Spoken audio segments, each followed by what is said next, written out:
వెళ్ళొస్తున్నారా? ఈ రోజు శ్రీరామనవమి కదా మమ్మీ, అందుకే ఇద్దరం కలిసి గుడికి వెళ్ళొస్తున్నాం.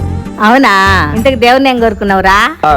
వచ్చే శ్రీరామనవమికి అయినా సీత లాంటి మంచి పిల్లని ప్రసాదించినబ్బా, అదే సీత లాంటి జనని ఇచ్చినందుకు థ్యాంక్ యూ స్వామి అని కోరుకున్నా. మరి నువ్వమ్మ జన్ని? జన్మ జన్మలకి ఇదే నా పక్కన ఉండాలని కోరుకున్నాను ఆంటీ గారు. నీతో ఒక జన్మే తట్టుకోలేను, ఇంకా జన్మ జన్మలంటే నేను ఉంటున్నా. ఏంటి అలా చూస్తున్నావు? నువ్వు జన్మ జన్మలని కోరుకున్నావు కదా, కానీ నేను ఒకవేళ నేను చస్తే దాన్ని కూడా నాతో పాటు సంపై స్వామి అని కోరుకున్నా. అప్పుడైతే ఆత్మలుగా కలిసి ఉండొచ్చు, పిల్లల్ని కలచ్చు, వాళ్ళ పెళ్లి చేయొచ్చు.